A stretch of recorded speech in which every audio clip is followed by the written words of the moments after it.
morning, everyone. I'm going to do a brief overview of some materials that are commonly used in cookie stencils. It's important to understand what material you've already purchased or you're going to purchase, how that will translate into a physical stencil, because not all materials can be used in the same design. So I want to start with the silk, and the reason I'm going to start with the silk is because it is becoming more and more popular. And I have 3 different silk pieces here. This is 110 silk mesh that I ordered on Amazon. And this is Hobby Lobby material that I purchased. I've used this and I've used this, and once they're put together, I don't know which ones are which, so I couldn't show you a physical stencil with this on it. And then this is my favorite, although I haven't been able to find it in bulk. This comes in a silhouette kit. I bought it at Michael's. It comes with 3 pieces of this material, like 12 by 15. And I don't know what it is to buy it in bulk. I wish I did, because you can see how flimsy this is compared to this. This is much more sturdy, and I just like the way it feels. Having said that, all of these, decorating wise, worked perfectly well. So that's the silk. When making a silk screen, you're going to use one of 2 types of materials.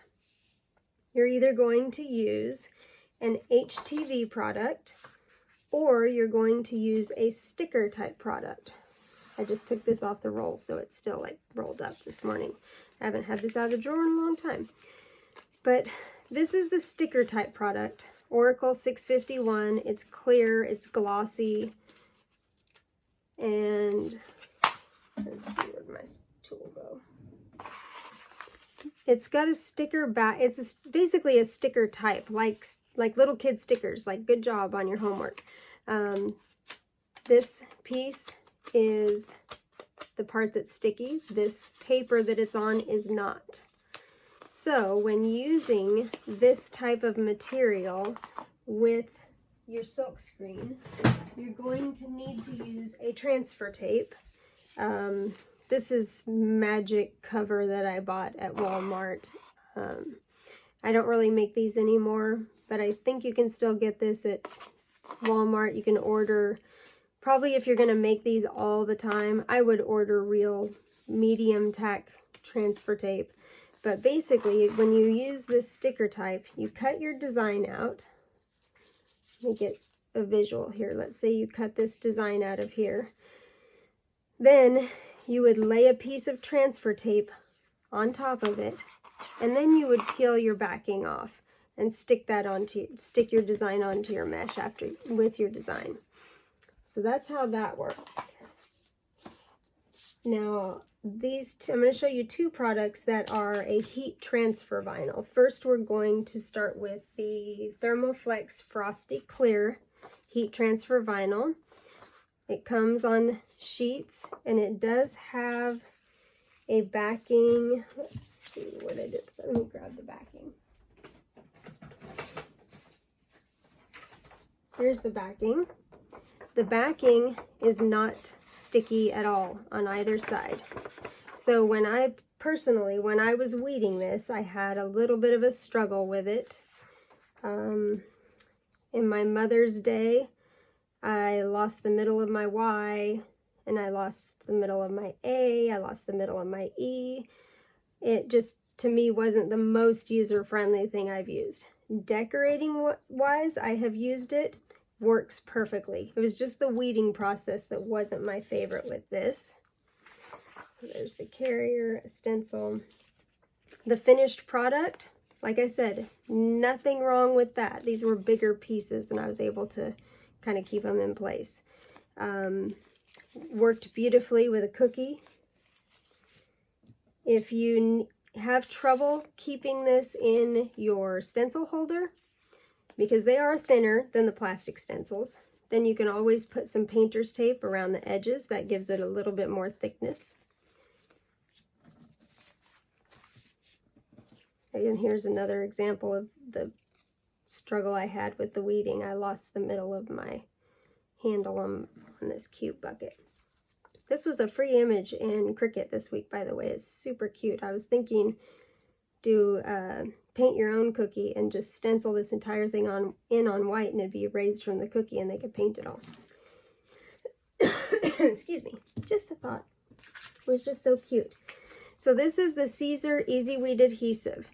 This one can confuse people because of the word adhesive. It is not adhesive vinyl like this sticker one that I showed you at first. The reason they call it adhesive is because they use it in clothing to adhere the foils to the clothing. It is an HTV, a heat transfer product. So that's what that looks like. There's a cloudy side and a super shiny side. The shiny side is the carrier. And this one, this is my personal favorite, and here's why. It's sticky. You can hear it. You can hear that my finger sticks to it. So I'm really never concerned about losing tiny details because they stick to this backing until I iron them onto my silk. And you'll notice that these are clear products. Good reason for that. They're so much easier to see when you are decorating your cookie. Let's pretend that I have a square cookie done here and I want to put this design on my cookie. I can't tell where that is to center that on the cookie. This is colored HTV, colored heat transfer vinyl.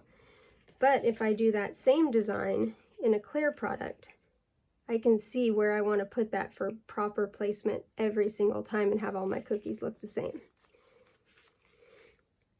And last but not least here,